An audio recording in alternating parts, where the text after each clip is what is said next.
Hindi ko rin naman malalaman yung sa mga previous relationships. Ay, ayaw mong tanungin? Pwede naman tanungin. It doesn't matter naman. Pero pag inulit ng inulit yung mga hindi magandang nagawa sa relationship, feeling ko that will not work for me. Okay. I think it's just right to ask kung ano yung sa past relationship para alam mo lang saan siya nanggaling, kung paano siya ngayon. Parang i-judge kita kung how you present yourself to me now, hindi sa ginawa mo sa ibang tao. Ikaw ba, Aden, meron kang tinry na kapadyata? Mas opo, actually, every time na mapapasample daw. Yung tuhod mo na. So, yung tuhod ko po mamaya papakita ko. Ganun eh, parang hindi ka mahihiyang hindi gawin, kahit hindi mo siya kayang gawin. Ako, ganun eh, parang yun, pag tinutokso ko niyan show, si Mamang. Kasi nga magaling ka naman, ito na yun. Kahit hindi magaling na magaling, basta may execute mo lang. Kasi Di pa magaling yung sa pinapakita mo. uy, yan. Humble ah. Kasi masaya lang kami talaga na Yes, ginagawa. masaya po yung show. And bawal ang PJ dito, bawal ang walang baon sa show. Oo. So yun, so, dapat lang nilang abangan. Opo. Super Abangan po nila excited kami. kami na mapanood nila to. Oo. 28? Yes po, Yes June po. 28. June 28. Hello Confident fans! So napakinggan ninyo ha. Yung pinakaunang video ay throwback yung sombreros sa recreate lie detector test nga nila na sabi ni Ma'am Katrina ayaw na tanungin sa yung about past relationship kasi ito diba? Tapos na-recall lang natin no kasi pinost sa isang Kathleen admin tapos sabi ni Sir Alden pwede naman it doesn't matter pero tapos yung Kath naman ay judge mo yung taong sa ginawa niya ngayon hindi yung sa ginawa niya sa ibang tao so parang ganun mga kasombreros no tapos ito yung sa may yung tinutokso niya no ni Ma'am Yan o ni Ma'am Marian mga kasombreros Sir Alden doon nga sa kanilang Stars on the Floor no na segment mga kasombreros ngayong June 28 na po yung pilot episode so pag pinapasample the Sir Alden, kailangan gawin niya tapos parang sabi na ni Ma'am Pokwang tapos yung tuhod mo na mamaya pakita niya tapos sabi ni Sir Alden na parang hindi ka mahihiyang gawin kahit hindi kaya tapos pag tinutokso daw siya ni Ma'am Marian sabi niya tsaka ni Ma'am Pokwang sabi niya kahit magaling ka kahit di magaling daw sabi ni Sir Alden sabi ni Ma'am Marian tsaka ni sabi ni Ma'am Marian hindi ka pa magaling yan sabi nga tapos yan no para mag-ate talaga sila mga kasombreros kaya nga ate yan ang kanyang ang tawag mga kasombreros tapos si Ma'am Pokwang din ay ganun din po mga kasombreros so, sobrang kulit nga nasamahan so sobrang enjoy lang kasi masaya katrabaho ito mga kasombreros no para akala mo talaga ako yung katrabaho nila so pero kidding aside mga kasombreros ay yun po siya no talagang kung parang hindi mo feel yung yung trabaho kasi nga ikaw ay masaya sa trabaho. Parang gano'n din sa atin sa normal na buhay kapag masaya ang trabaho ay parang nag-enjoy ka lang din mga kasombreros no. And then ito mga kasombreros ha akala ng parang marami nagsasabi na na parang si Ma'am Catherine itong kasama ni Sir Alden dito. Kasi nga itong kanyang parang kuko at saka yung buhok mga kasombreros. Hindi ko alam kung part pa ito ng Hello Love Again promo nila mga kasombreros. Wala kasing audio may music siya. Hindi ko na yung parang tawag dito yung original na video mga kasombreros pero nakadilaw siya dito. Tapos hindi ko marinig yung audio and then yung kuko niya kasi parang si Ma'am Catherine mga kasombreros yung kulay dark blue or navy blue na kuko mga kasombreros. So pero ako dito ay hindi ako mag-a-assume na si Ma'am Catherine not unless na may mga mapa-witness tayo mga kasombreros ha. And then ito ang dami nagsisilabasan nito mga parang minumulto tayo ng Marimar na ata dito na parang si Ma'am Catherine yung parang tinitipon nila gusto talaga maging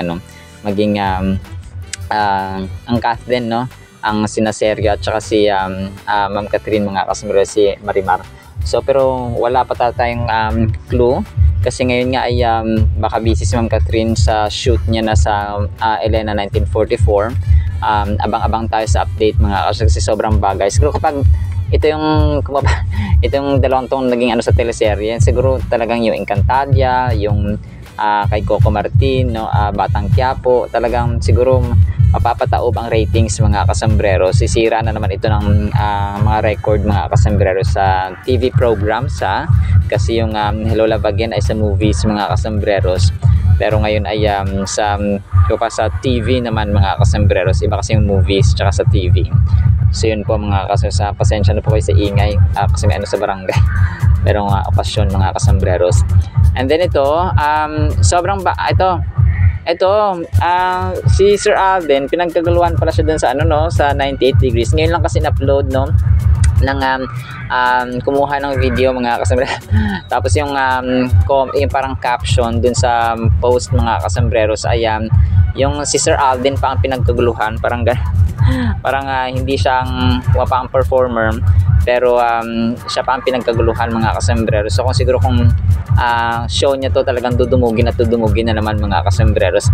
So parang hinawakan siya na Sir Vic ng Viva mga kasombreros. So ayan, yung Pops Alden, parang akala mo siya yung artista na magpe-perform, pero hindi So yun po, talagang grabe yung charisma, kasi parang kumpul-kumpul na yan. Halimbawa, gumawa ka ng kabutihan sa isang tao, and then sa another fans, parang silent, hindi sila silent, parang libre sila na advertisers na sila yung nagpo-promote sa'yo. Kagaya sa atin, talagang tayo pa yung mahanga sa kabaitan at saka sa kawang gawa din ni Sir Alden, yung kanyang puso na talagang masabi mo na genuine at saka pure sa pagtulong sa mga scholars and so on mga kasombreros. So yun po talagang isa siyang good example sa mga kabataan, and especially sa mga oldies natin na mga kasombreros. And then ito, next item natin, this might be the last one actually. Talaga nag-accent yung BDO, nag-post ng kanilang teaser photo kanina. Sabi niya dito, easy access with BDO payroll, easy to get cash. Tapos, we find ways. So, nag-promote lang sila ng kanilang product mga customers. And si Sir Alden yung hindi ito yung last item. So, meron pa pala tayong last item mga kasombreros. Ayun, so pa-accent pa, hindi pa pala yung last item. So ito pa mga kasombreros, yung bangs era. Ito napansin ko rin, bagay kay Ma'am Catherine may bangs, talagang sobrang ganda niya dito kasi dati talagang parang 90s, 80s lang yung merong bangs. Pero ngayon talagang makita mo na bagay pala talaga kay Ma'am Catherine yung may bangs. Parang bangs ni Ma'am Catherine through the years, parang gano'n mga kasombreros. So may mga times, pero ito talagang sobrang bagay sa kanya, bagay, parang may innocence mga kasombreros kapag meron siyang bangs, and compiled ito ng isang Kathleen admin din po mga kasombreros, So ayun, sobrang ganda, sobrang legit ni Ma'am Catherine. Parang siya, pero sa iba hindi bagay kasing bangs nagmumukhang Betty La Fea, pero sa kanya talagang sobrang legit mga kasombreros na bagay sa kanya yung may bangs mga kasombreros. So pabagay-bagay lang talaga ito yung bangs mga kasombreros, so yun po. Alright, so yun lang actually sa ating Kathleen items mga kasombreros. Today is June 19, 2025, Thursday. Sana po ipahin po natin ang Word of God. At para po sa ating Word of God mga kasombreros, sobrang ganda po nito. Sana po ay pakinggan natin. Ang title po, Walang Kadiliman. 1 John 1:5. This is the message which we have heard from Him, from God or from Jesus Christ, and declare to you that God is light and in Him is no darkness at all. So ang title actually dapat natin ay walang kahit ni isang kadiliman, or walang kahit ni isang dilim mga kasombreros.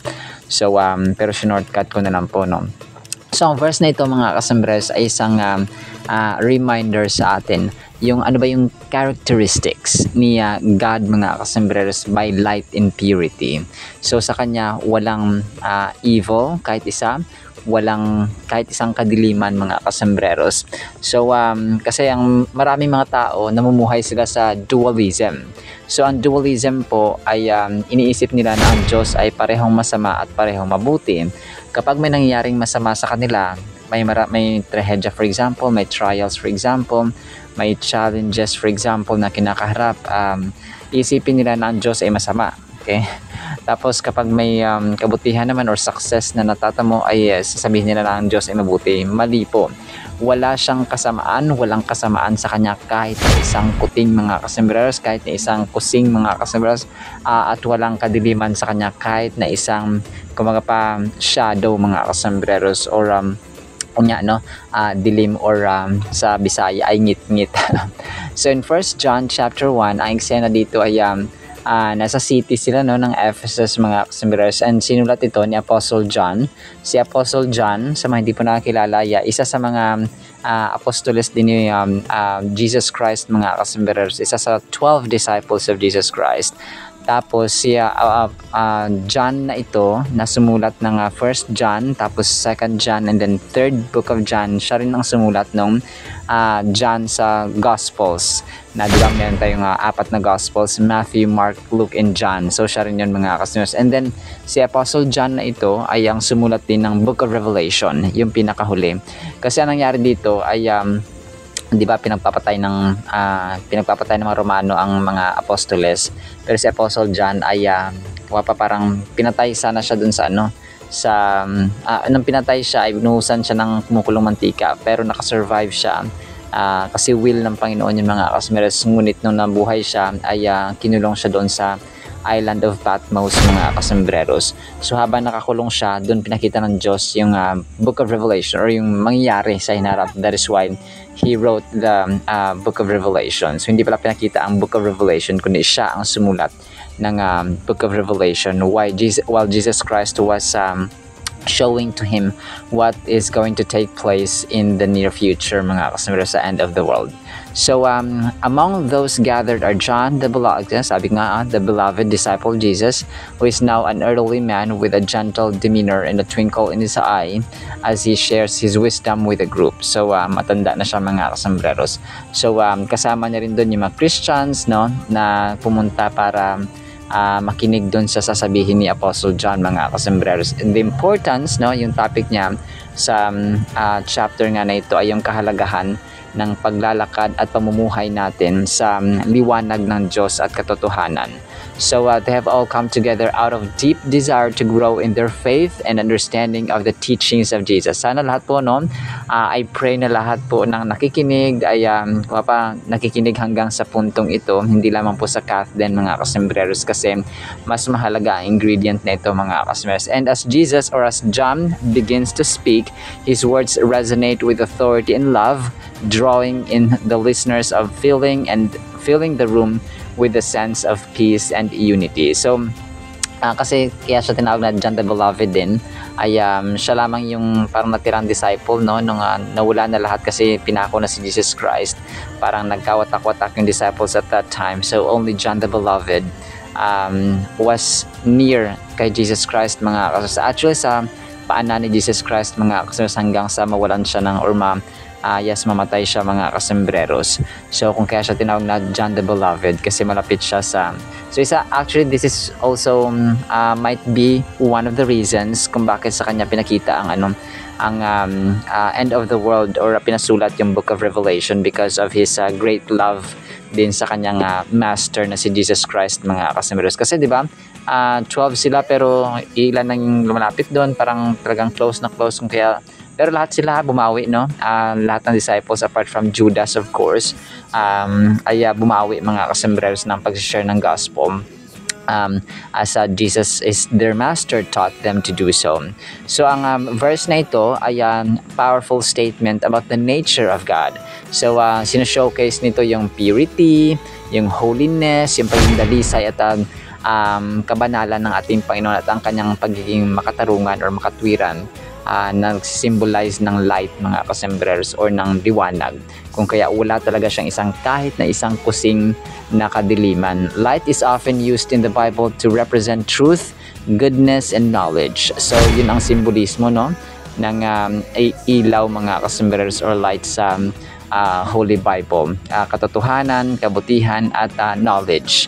So John is emphasizing in this verse that God is the ultimate source of all that is pure and good, with no trace of darkness or evil within him. So when we think about the implications of this verse, we are reminded that God is completely trustworthy and reliable. So deceit or falsehood has no room in God. So ayun nga, sabi ko kanina na walang lugar at wala sa karakter ng Panginoon ng pagiging masama at saka yung kadiliman, mga kasembreros. So kung pa, darkness cannot exist in the presence of light. So ganun lang yan, mga kasembreros. Kapag ikaw ay kung pa may ilawan or may ilaw dyan, mga kasembreros, ay kapag ilapit mo yung hindi siya, may shadow, yes, pero yung darkness ay hindi siya kung pa hindi siya malulukop, mga kasembreros. So challenge tayo ng verse nito para kung pa i-reflect natin sa ating totoong buhay yung yung pagiging align ba sa liwanag ng Diyos sa ating buhay. So if there is darkness within us that needs to be addressed. So kapag meron tayong mga masamang ugali, for example, or hindi pleasing sa harapan ng ating Panginoon, so alam natin ito, mga kasembreros, yung mali at tama, no? Kung kaya we pray and we ask God to cleanse us and repent from that sin, mga kasembreros, and turn away from it. So yung tema ng light actually, mga kasembreros, no, ay echoed in the parts of the Bible, kagaya ng sinabi ni Jesus Christ sa John 8:12, no, na sinasabi niya na I am the light of the world, so whoever follows with me or follows me will never walk in darkness but will have the light of life, mga kasembreros. And same goes sa kanyang sinabi sa Psalm 27:1, or sinabi ng Psalmista or mga awit sa Psalm 27:1, na sabi niya, the Lord is my light in my salvation, whom shall I fear? So most probably si King David, mga kasembreros. And yung mga passages na ito ay nagpapatunay, kung pa nag-edify, no, nag-reinforce, mga kasembreros, at nagsasolidify ng ng verse natin sa 1 John 1:5, mga kasembreros, na ang Diyos natin ay liwanag. So imagine niyo yung liwanag ng sikat ng araw, no? Talagang pag tanghalin tapat, tapos tinutok mo yung mata, parang talagang magbiblink-blink at mapapikit ka talaga, mga kasembreros. So malayo na tayo nun sa sun, mga kasembreros. Malayo na tayo, pero hindi tayo makatitig ng diretsyo. So how much more sa liwanag ng Panginoon. So hindi man literal na liwanag, mga kasembreros, kasi hindi naman tayo all the time ay tititig sa Kanya. Pero ang sasabi ni Apostle John dito ay parang guiding star natin ba, yung ilaw ng Panginoon sa pananampalataya natin sa buhay, sa pang-araw-araw, sa ating trabaho, sa ating pamilya, yung mabuting ugali na nagiging ilaw tayo. So yun nga, yung katotohanan, at saka yung sinasabi na nagiging ilaw tayo sa iba, na nagre-reflect yung ilaw ni Lord sa atin. So tayo rin ay nagiging ilaw at nagiging good vibes sa iba, mga kasembreros. Yung sasabi na, andyan na si Lisa, andyan na si Roberto, andyan na si ganito, ganyan. Yun ko yan. Paano yung galing yan? So hindi nakikita yung ilaw, mga kasembreros, di ba? Pero kapag ang ilaw ni Lord ay nagre-reflect sa iyong buhay at ugali, sasabi na pag, andyan na si Roberto, halika dito. So parang, di ba? Parang na-enjoy nila yung company because they see the light of the Lord Jesus Christ in your life as well. So ganun lang kasimple, no? As simple as that, mga kasembreros, na example po natin. So sana po ay possess natin yun. So paano ba natin ito ma-acquire? No, mga kasembreros, simple lamang po by having that character of God ng pagiging ilaw, or pagiging matulungin, no, pagiging kind, pagiging loving, patient, and all, mga kasembreros. Hindi man tayo perfect, no? May mga times na natitisod tayo, nagkakamali. Yes, that's normal. Pero ang mahalaga ay we diligently do and work it out, mga kasembreros, kasi alam ng Diyos kung sino ang mga nagpupursige na magbago and have and possess this kind of Christ-likeness, mga kasembreros. Alright, so naman po ang ating Word of God. Nawa po ay pagpalain po tayo ng pag-ibig, pananampalataya at pag-asa in the mighty, holy, sweet, full of light, source of life, Jesus Christ Himself, with no darkness at all. In Jesus' name we pray. Amen and amen. See you sa next segment, mga kasembreros. Paalam po. I love you.